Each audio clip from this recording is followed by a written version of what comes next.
All right, the time is 5:30. I'm going to call to order the Committee of the Whole for November 17th, 2025. Clerk Boak, could you please do the roll? Councilmember Cost? Here. Councilmember Brown? Present. Councilmember Spatafor? Councilmember Carter? Here.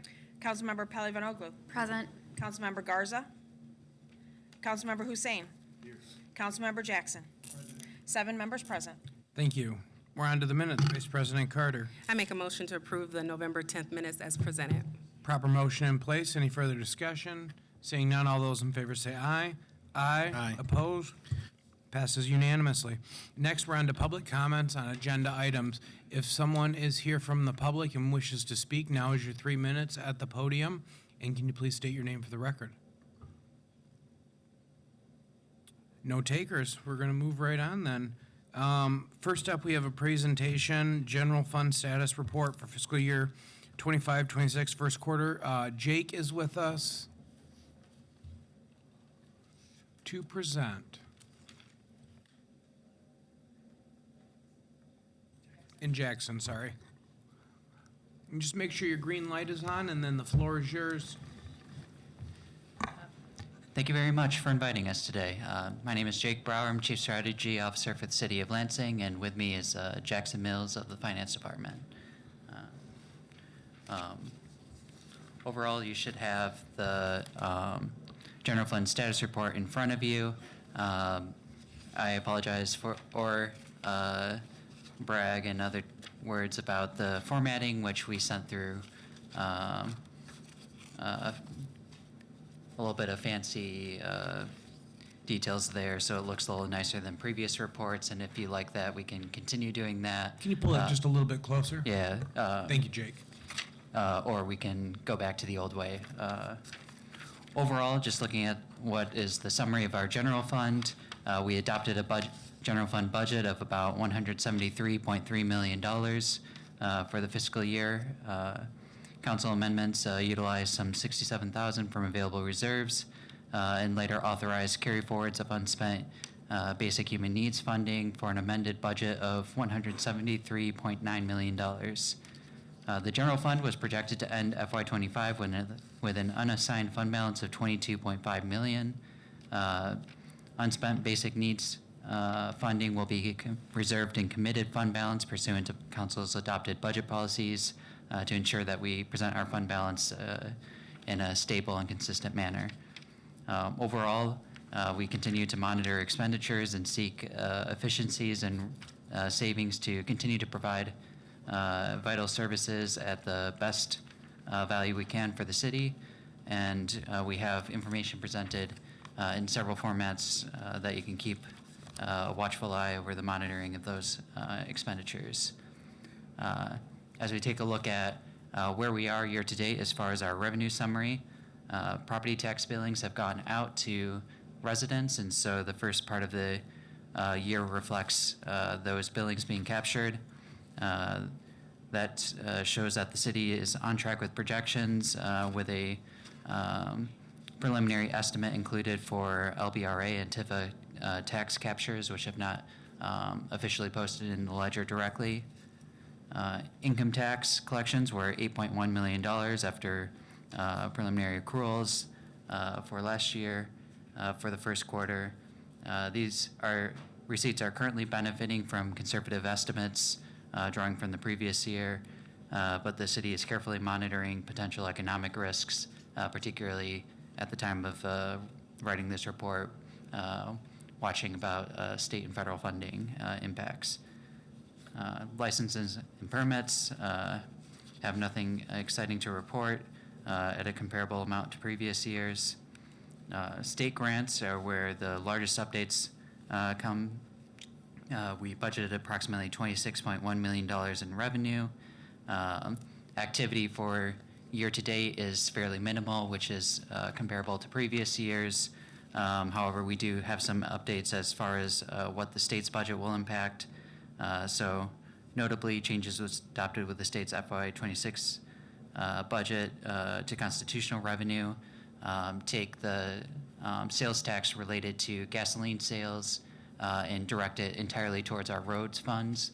And so from our Act 51, which is outside of the general fund, we should see a significant increase in our revenues compared to previous years.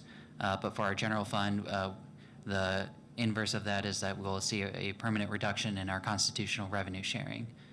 We also see our statutory portion, the portion that is not tied to as a percentage of sales tax, but more determined by legislative will, remain flat from the previous year, where before we had projected around a $500,000 increase. And so overall, we're taking a look at the general impact of that. One of the factors that we're considering is the public safety revenue sharing funds, which were appropriated in the current year and no longer have a non-supplanting provision as was in previous versions of the text. And so between the two impacts there, we're looking at as to how to best organize the budget going forward to present in an amendment for this body to consider. And so we look forward to presenting that to you, which I would imagine would be no later than around January. As far as other revenues, return on equity represents payments from the Board of Water and Light. This will be received in timing with budgeted BWL revenues. Excess revenues from the 6% of budgeted returns will be included in the final quarter payment. Charges for services are pretty much on track, and then other revenues are fairly small as far as it relates to impact on our general fund, and more or less nothing exciting to report for you today. Do you have any questions on the general fund status report? Councilmember Spatafor. Thanks, Jake. Just a quick question on, well, a couple of questions, if you will. I just opened the PDF in a different window. Hold on a second. With the interest income, why is it so low? It's not a huge percentage of the budget, but it is almost $1 million when you couple it with other revenue in that line item. What's going on in that space? Yes. The interest revenue compared to budget depends a bit on the posting of revenue receipts. And so the way that all of our funds come together is that they share equity in a general pooled cash account that makes expenditures across the entire city. And so as that gets reconciled and finalized as part of audit, we post final versions of those numbers. And so it's a matter of cleanup. I would say that I'm not sure if we expect it to be, if we've included an estimate of that or. Yeah, so right now this one doesn't include an estimate of that impact where previous reports do include that, but once those are posted, it should be an improvement. Then another $800,000 item is license and permits cable franchise fees. What's going on with nothing happening there? Those have been So those relatively are stable. typically,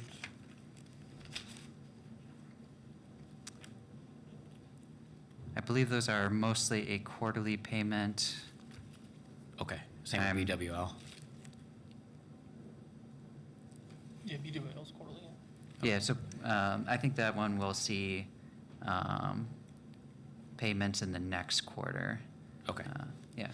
And then my final question is, we haven't had an internal auditor since May 9th, yet there is $29,000 worth of personnel costs in FY '26. I understand the operating costs because I think there's still a computer sitting down there, but what's the personnel cost in the internal auditor line? Yeah, that appears to be allocation of some personnel costs that hasn't yet been adjusted for the fact that there's a vacancy. Okay. For most departments, it is a fairly negligible impact over the course of the year due to personnel variation, but for that line item, it's a single person, and so that's a material adjustment we'll make. Okay, thank you. Thank you. Councilmember Brown. Thank you. Thank you for being here. I noticed under city supported services, we have about 50.8% of the funds for the year allocated already. You do have a note that indicates higher expenditures are due to the timing of individual initiatives, including Charter Commission, Advanced Peace, and Arts and Cultural Grants.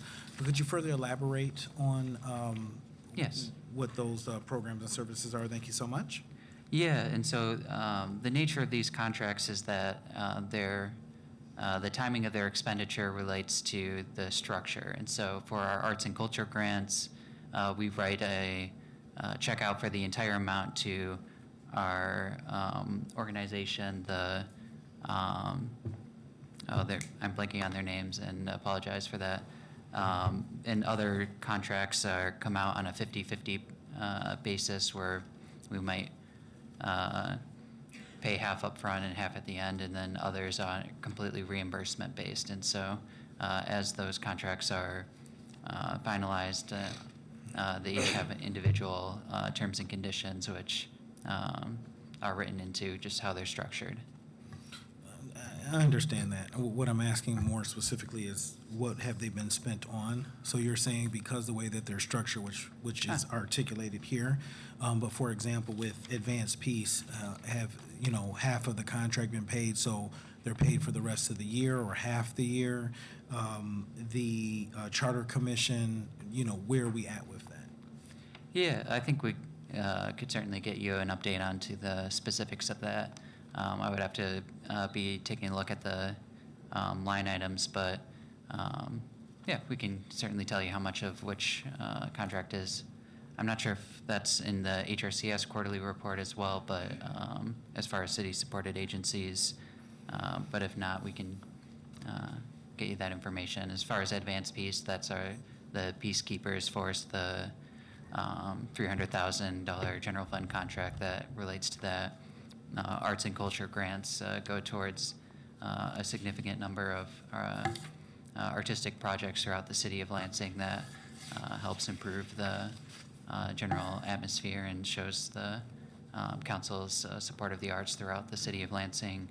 I believe Right, so for example, thank you so much, Jake. So for an example, Advanced Peace, you indicated there's a $300,000 contract. So have they been paid $150,000 and then we will owe, the remaining because we're at 50.8% out of 25% of the year. So that's, if you have those numbers. And then also, maybe Mark, you can answer. He said he wasn't aware of who received the arts and cultural grants. He wasn't aware of the name. So is that so many projects? Just some detail about, we have 50.8% of the funds already spent, 25% of the year. So just trying to understand so the constituents know that, hey, these are the things that have been accomplished and already paid for. So the arts funds go to the Arts Council Greater Lansing. Yes. And they administer our grant program. I know recently we just announced the Art Impact Award that went to Redhead and Friedland Industries for a display on their fence line right there on South Cedar. That's the one that I can think of. There's 3 or 4 different programs. There are mini grants that are distributed by them as well. Thank you. But we can get you more itemized. Thank you. That's exactly what I was looking for, that kind of information. Excellent. Thank you so much. Okay, do we have any further questions? Seeing none. Appreciate both of you being here. Thank you. Have a good evening, and we will move on to item C, the Employment Vacancy Factor Report, quarter ending September 30th, 2025. I believe we have Elizabeth and Kyla here to present. And it looks like Jake is sticking around. You had a chance. I appreciate the opportunity. Thank you.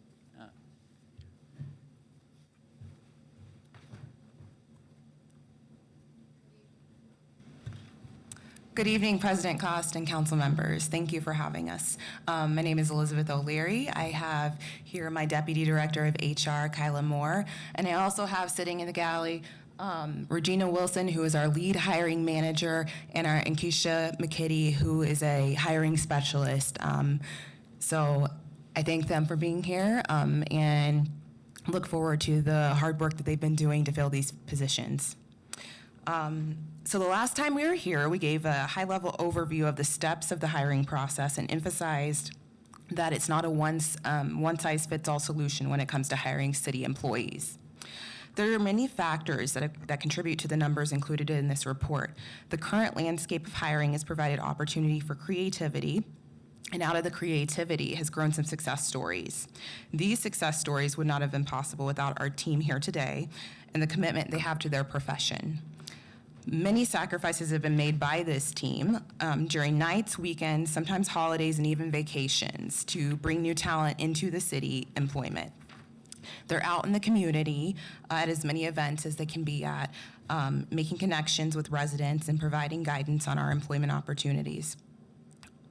This is one of the first things the team told me when I took the director role, is that they wanted to be out in the community connecting and recruiting. During the last few years, we've had new team members join, and we've switched up department assignments. Members of the team have been building their internal relationships with their assigned departments and learning the positions contained within the departments. This is a side of the process that you don't see externally, but it's pivotal to success. It takes everyone moving in one accord to create successful processes and bring exceptional talent into the city of Lansing. I'd like to thank our hiring team for the dedication and the hard work that they've provided this year and to the departments they serve. Without the support and the collaboration from city departments, we could not do this work. So I'll start with some hiring stats. There are 15 positions posted as of today that account for 37 of the budgeted positions. 70 hires for budgeted positions have happened since January 1st of this year. We've had 21 retirements between the police and fire and ERS systems, and 56 other separations from budgeted positions. I'm gonna follow with some updates from the vacancy list that was provided on 10/31. So we've filled the residential appraiser position. We've also filled the legislative analyst position. The legal assistant litigation, we have a pending hiring process. The part-time clerk 23, we have a pending hiring process. The income tax examiner tech is filled.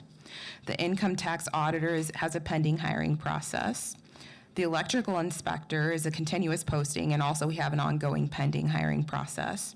The chief plan review analyst is a continuous posting, along with the pending hiring process. The fleet storekeeper parks worker has a pending hiring process.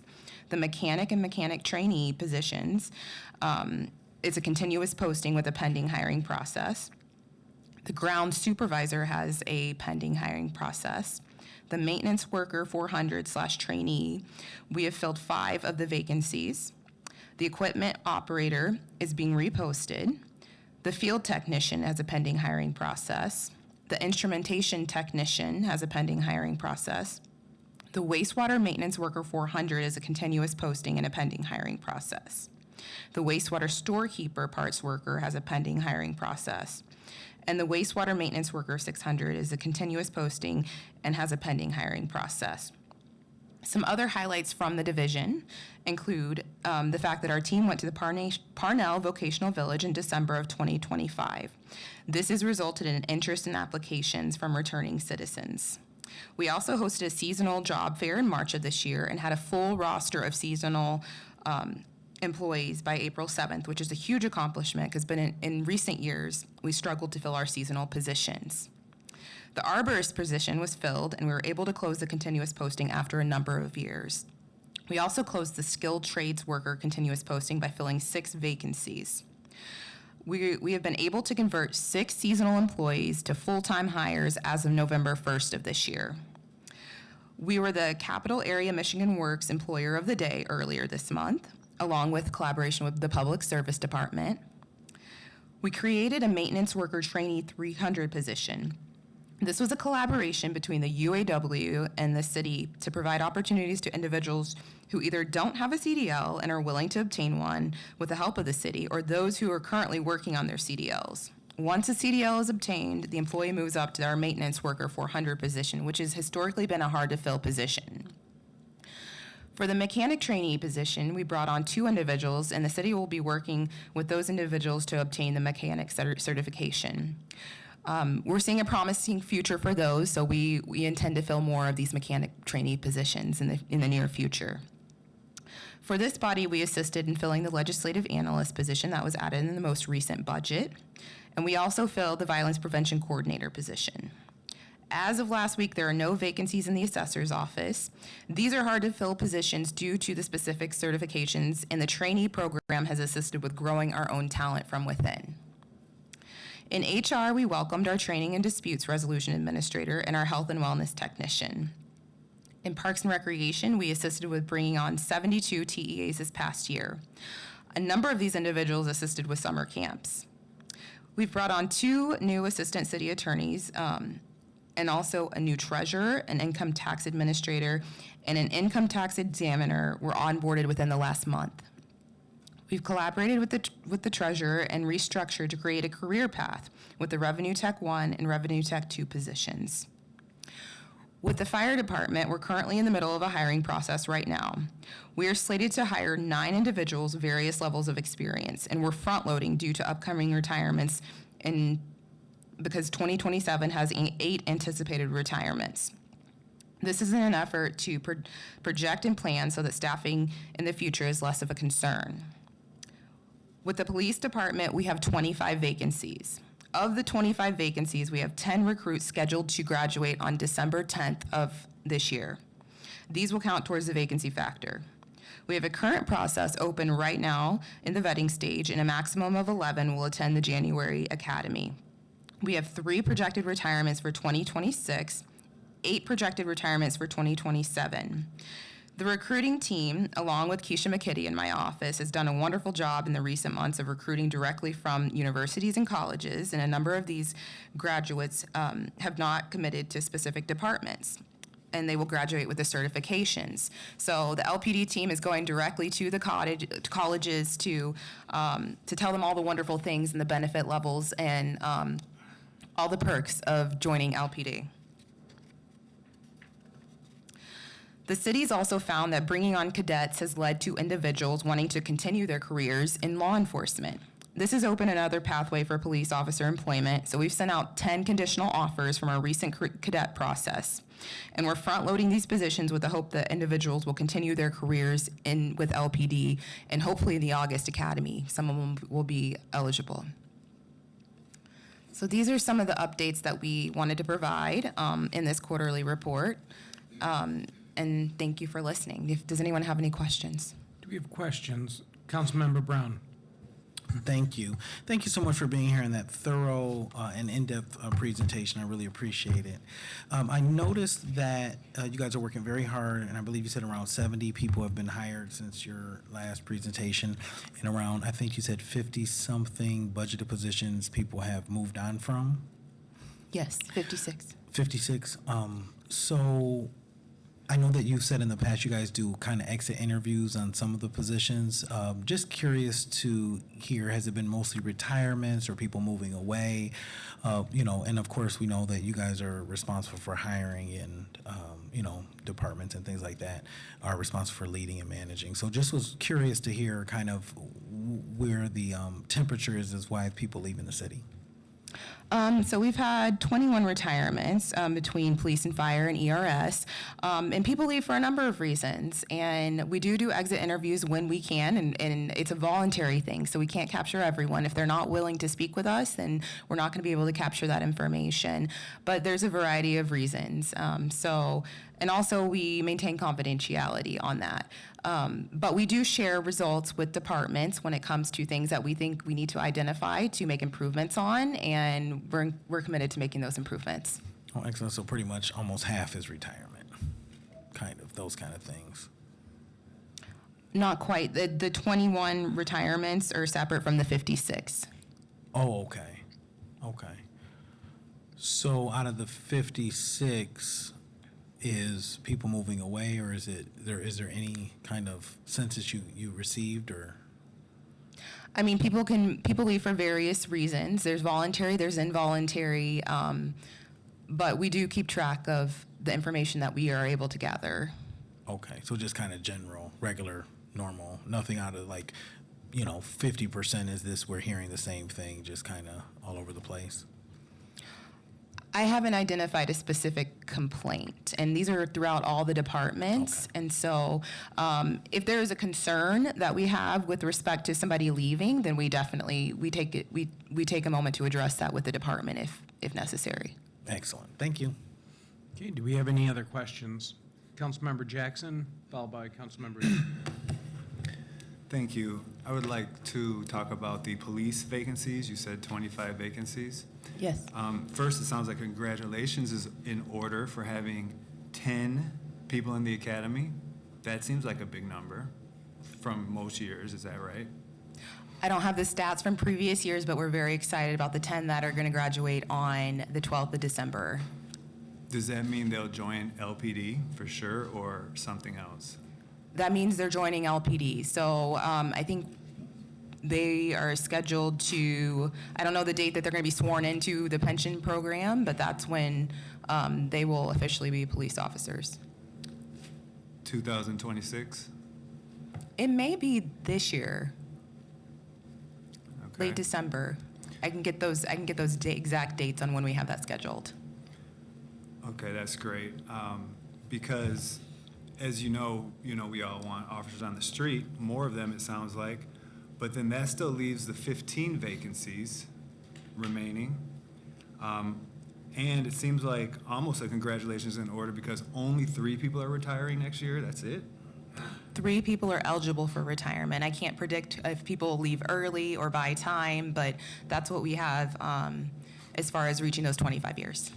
Okay, because it seems like a lot of times it's even more than that, but 3 is like a low number because I've been kind of following it. So that's going to add 3 more.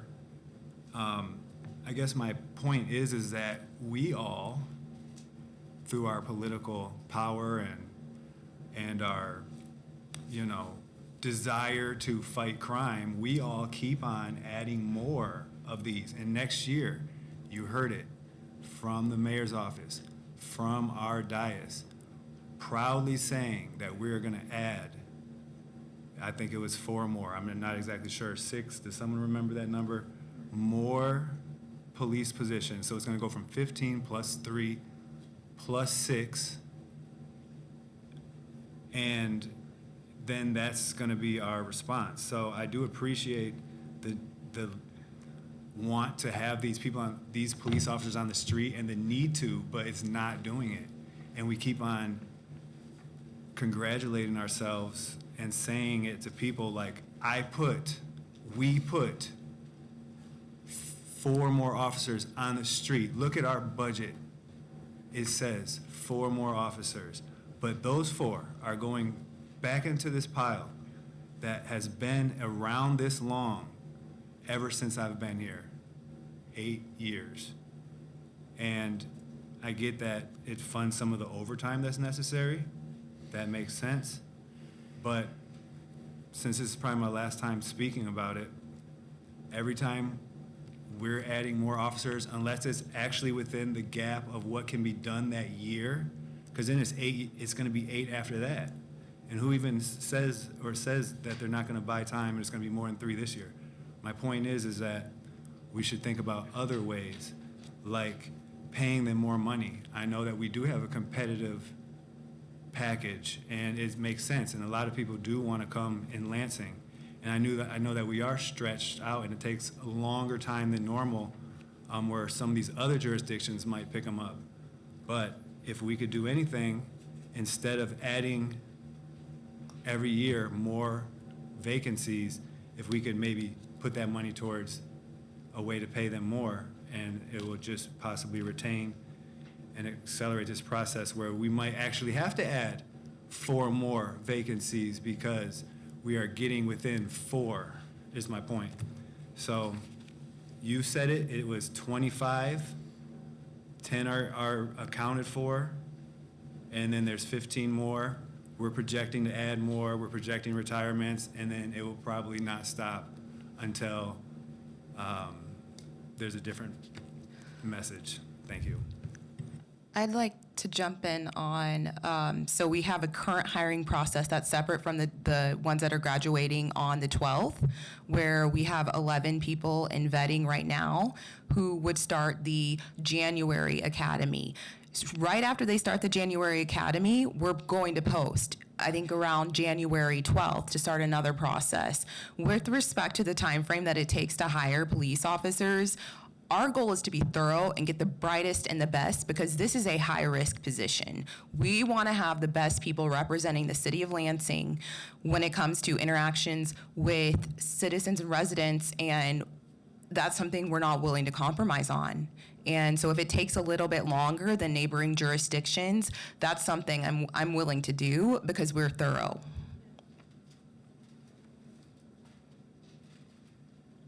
Right, Councilman Hussein. Thank you. You actually touched on a lot of things that I wanted to address, and it was actually with regard to the LPD. So, when we talk about supporting, funded positions as part of council, there is additional work, obviously, that needs to be done past that. And a lot of it's advocacy support for, and I think of, the passing of budgets, contracts, appropriate contracts. I think of, encouraging the administration to continue to front load sponsorships to the academy. One of the things we talk probably very little about, though, is our certifiable lateral entry program. And so I guess I'm curious, are we seeing success with that? How are we marketing that aspect of it? Are we able to recruit? I don't want to say recruit from other departments, but in some ways that's what we do, right? So where are we at with that?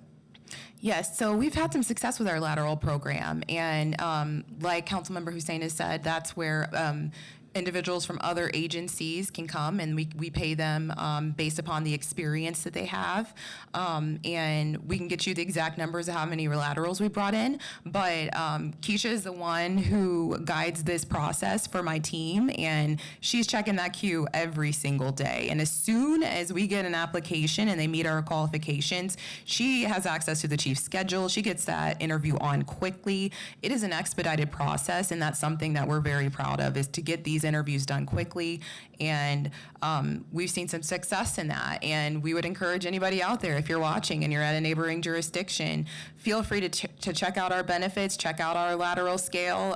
We'd love to have you. Okay, do we have any other questions?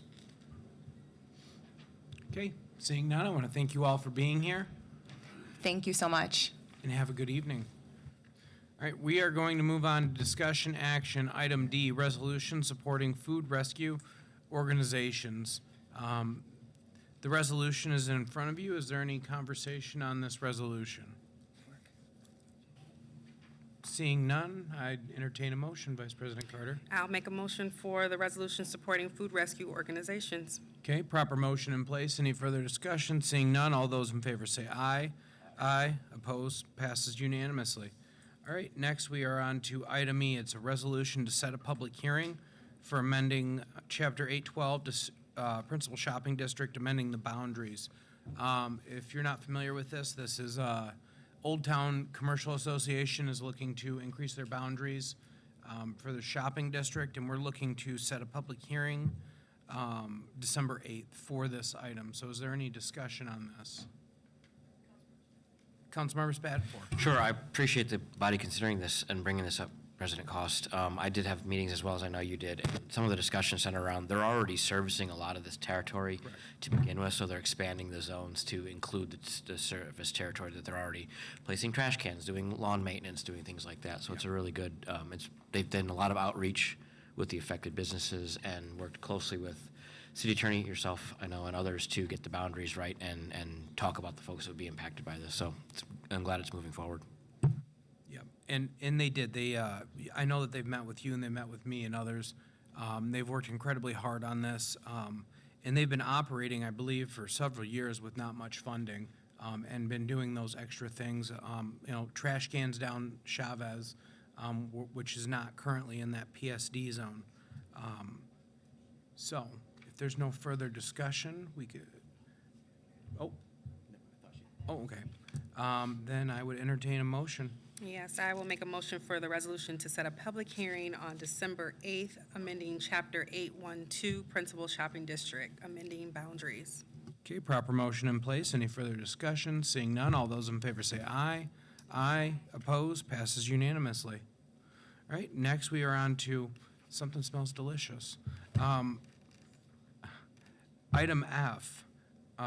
This is to set a public hearing once again for amending Chapter 1460, the tenant relocation fee, an exception for the tenant caused damage. This was something that was discussed when we passed the bill that we were going to add into the ordinance that wasn't in the ordinance.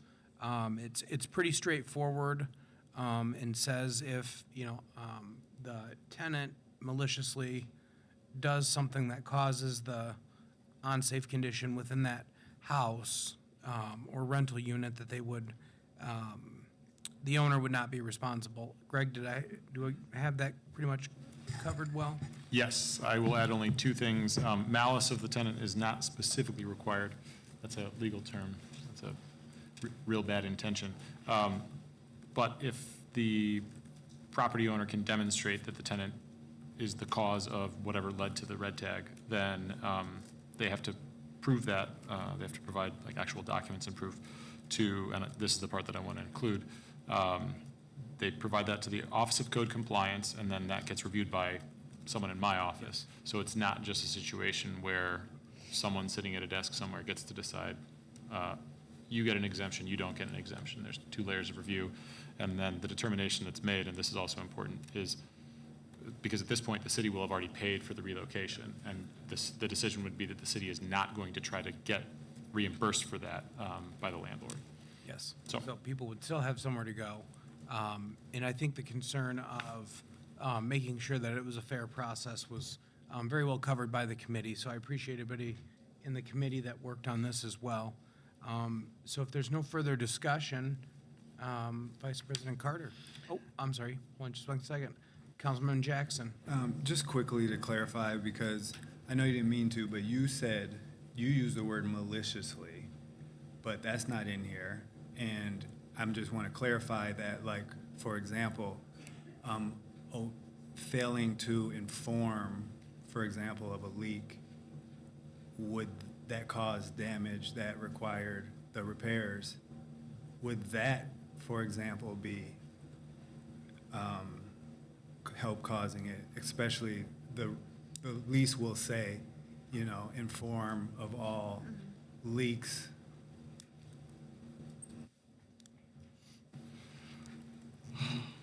That is an excellent lawyer's question to a lawyer.